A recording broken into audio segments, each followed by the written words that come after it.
may sa likod. Hello, sir. Ano? Doctor, ano po ba nangyari kay sir? Halistok. Na-stroke. Smile. Kailan po siya na-stroke? Namabos.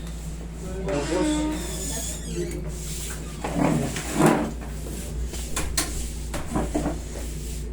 Sakto 6 months. Ganito po kasi yan eh. Explain ko lang po sa inyo ha. Yung mga na-i-stroke, nasa po yung CT scan niya? Hindi po namin yun.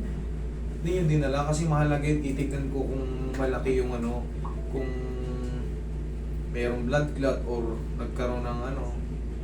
Meron po kasi tinatawag dyan ng mga infarct. Dalawa yan, ischemic tsaka non-ischemic. Okay, ngayon, siyempre, kaya ko naman tignan yun. Ngayon po, yung sa stroke po, explain ko lang sa inyo lahat ha. Para kung sakaling, sana wala namang ma-stroke. Pero kung sakaling nandyan ha, pagka kayo na-stroke, kunyari sabihin natin, mild lang. Yung 6 months na yun, talaga ang mag-aalaga sa inyo, pinaka-the best dyan, PT. Yan ang expertise nila, tsaka talagang aalagaan kasi yun. Yun ang para sa inyo eh. Kasi yan, hindi ordinaryong pila yan. Itong method ko na to, mas the best to sa ano, sa mga pilay, at may mga talagang nararamdaman ano. Yung stroke po kasi, brain nerves damage yan.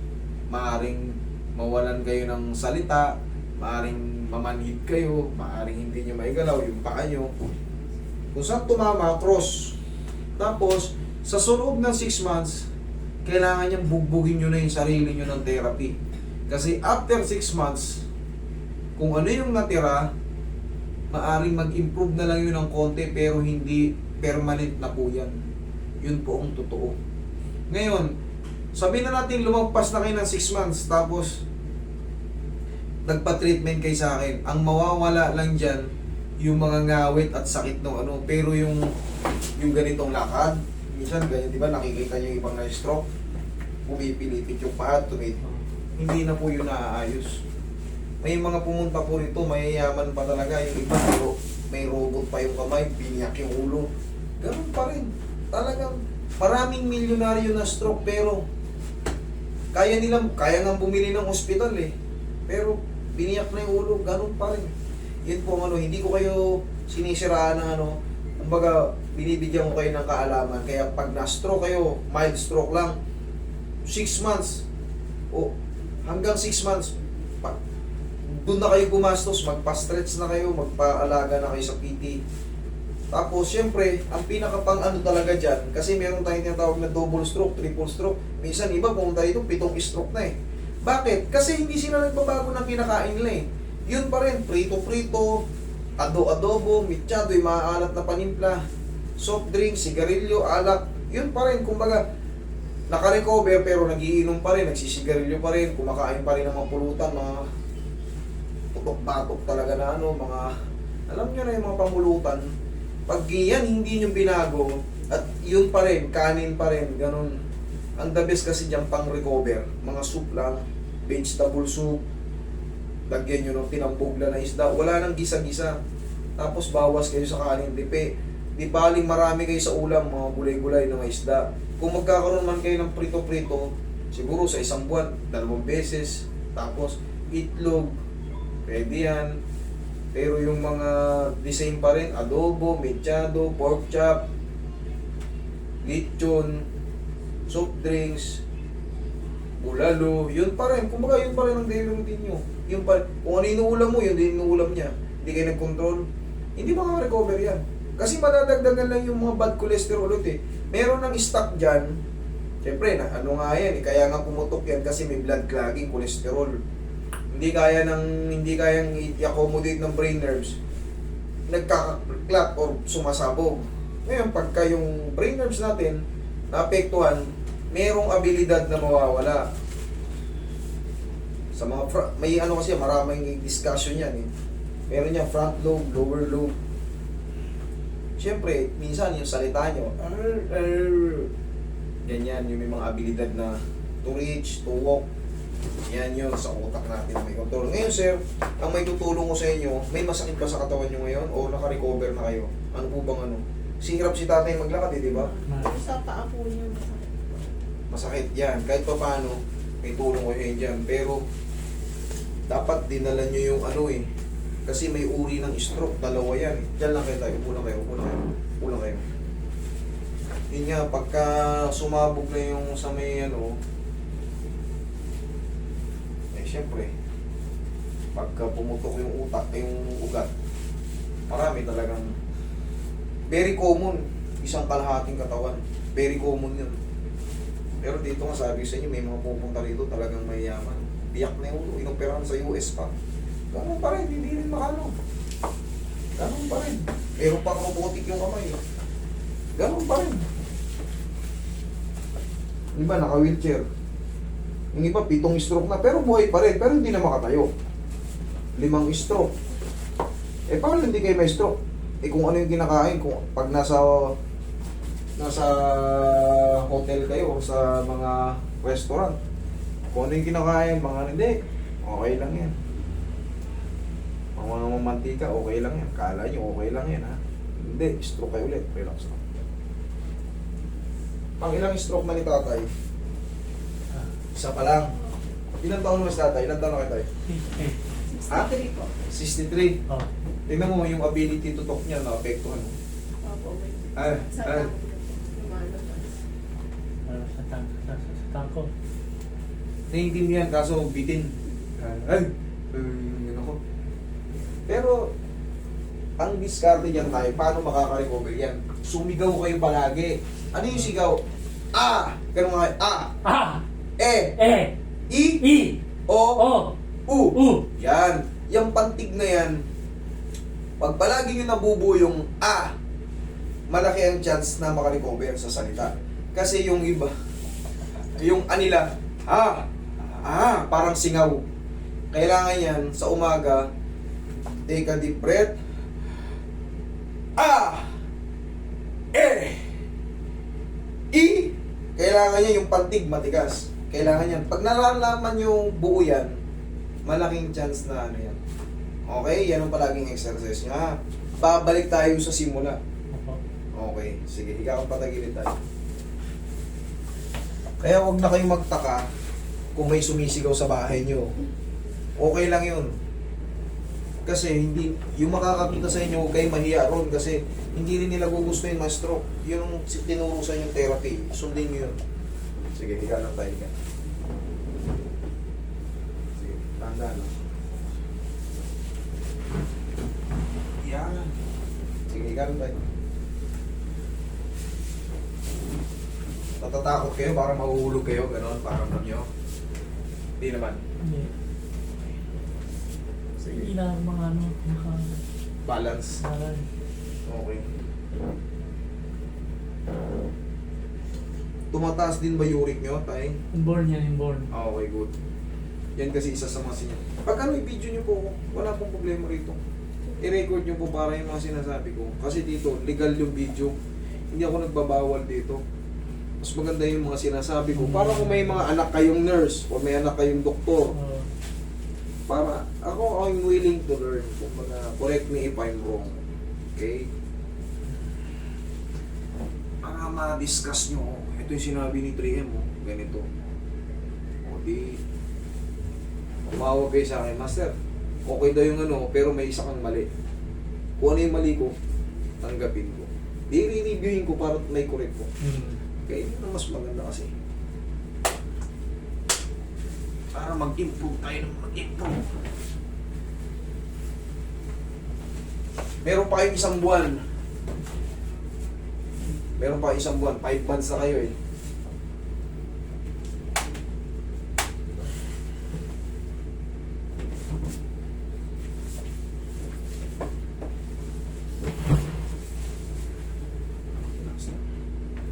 Never ba kayo nagpa-therapy, tay?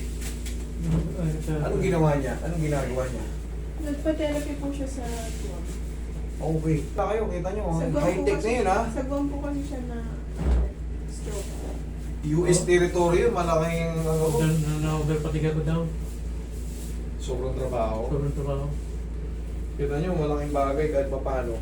Doon kasi high-tech yung mga ano. Siyempre, US yun eh. Tagilid. Hindi niya kagad niya naninis yung ano. Hindi Nagilid lang po kayo siya tayo. agad na idala sa hospital doon. Paano na-stroke. waldat ka? Ayan. Tignan mo yung ano niya. Yung language niya. Ay. Parang mayroon tayong ina-expect na bibilis pa eh. Bibilis pa yan. Bibilis pa yan. Basta palagi lang tayo sa umaga ha. Oo. A, E, I, O, U, yan ang palagi practice nyo. Sigaw nyo lang para mabuo yung pantig na yan. Pag napatigasan nyo yung A, dire-diretso na yan. Okay? Opo. Sige, relax lang. Naiintindihan pa naman kaso parang bitin lang eh. Diba? Naiintindihan pa natin. Tayo, relax mo katawan tayo. Sige, lambutan mo lang. Sige, lambutan mo lang. Ano mo madalas niya kinakain? Subaw po.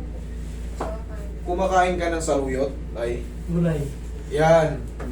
Yung mga isda, Sasta. yung mga isda, tanggalan nyo ng tinik, itambog nyo lang doon. Oo, yun.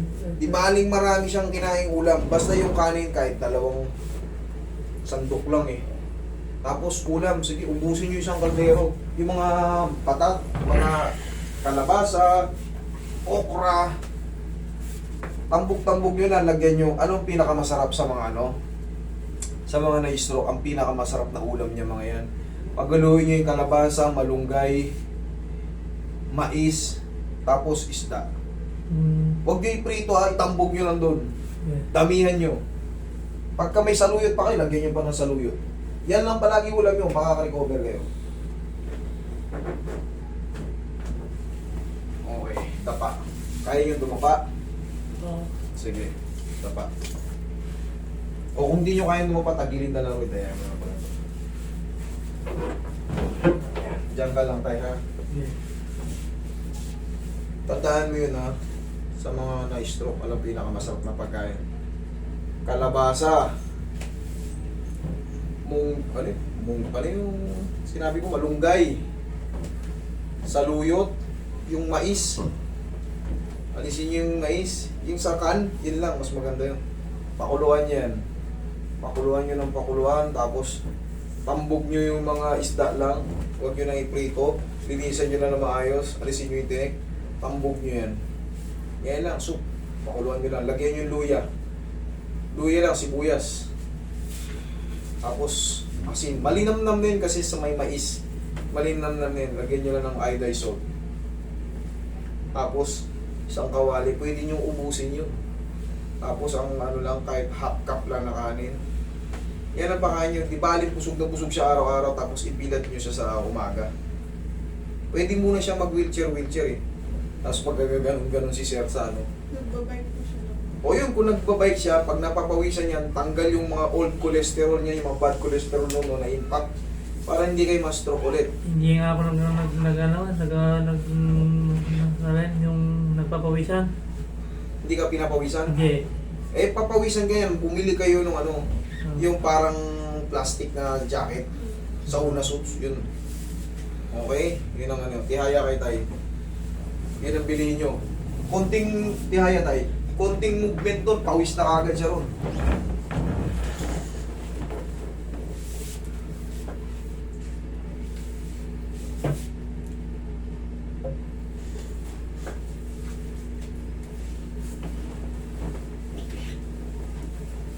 Kung kumakain kayo ng mga saging, kumakain ba kayo ng nilagang saging? Yung hinog? Yan ang almusal nyo. Alam mo saan niya? Saging nasa ba? Hinog. Yan ang magandang almusal nyo. Tapos itlog. Isang itlog, 2 saging. Yan ang almusal nyo. Para talaga walang ano. Mahalaga pa nun. Nakasama. Wala talagang papasok na mantika. Anak ko naman, sabi mo, laro niya. Kung may kilala kayong PT, Ako dito ako kayo. pa-home service kayo. Every 3 days, magpa-stretch kayo ng mga ganyan-ganyan. No? Relax lang. Dito kasi makakasahan yung PT sa mga stroke. Kasi may mga pang-oriente yan sila. May mga machine yan sila na ano. Mas the best ang PT sa inyo. Dito kasi, mas prepare ko yung mga dislocate talaga, masakit yung leeg, likod. Mas ma-appreciate yung method ko. Yan, yung mga masakit sa inyo, maaari kong matanggal yan. Pero yung full recover,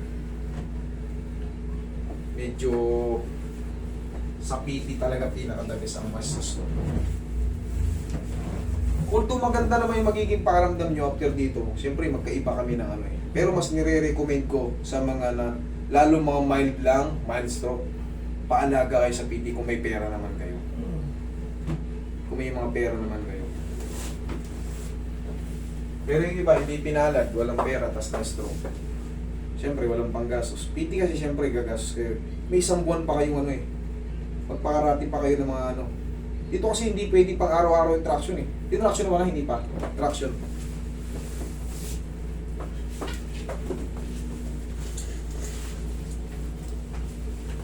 Okay, relax mo na katawan mo tayo. Laglag mo lang. Ito para sa lahat na to, general adjustment na to. Taas itong balakang ay. Okay po. Nakakapag-bike naman kayo, di ba? Mm. Oo, yun pala eh. Sige lang. Magsuot kayo ng ano, yung tinatawag na jacket na ano, parang plastic. Papapawisan din kayo. Doon lalabas yung mga bad cholesterol noon eh. Okay, inhale. Tayo, isa pa. Inhale. Yan. Exhale. Down. Down.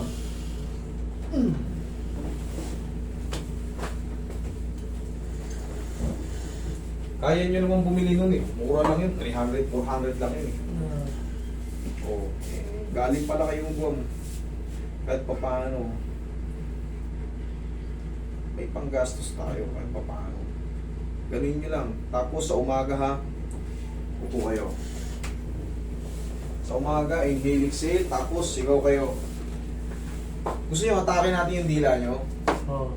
Wait lang, para lalo tumuwid yung ano. Parang medyo umurong eh. Kung mapapansin mo, delay yung ano niya. Hinahatak yan. Ay.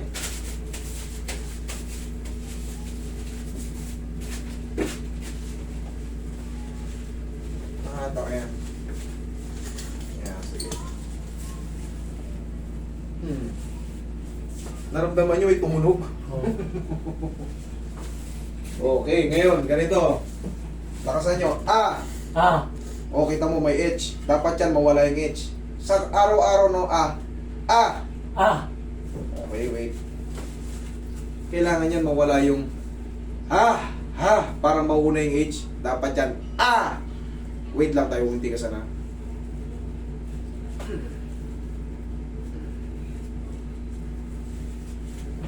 Okay? Ah! Ah! Yan na. Ah! Ah! E! E! I! I! O! O! U! U! Okay na yung A na lang, may H pa eh. Ah! Ah! Ayan, medyo tumitigasan. Lakasan mo, ah! Ah! Yan! Kailangan mauuna yung ah kaysa sa H. Ah! Okay? Okay. Tay. Testing. Tayo. Wait lang, wait lang. Sinalas mo na kayo. Sige, gabayan mo. Wait lang.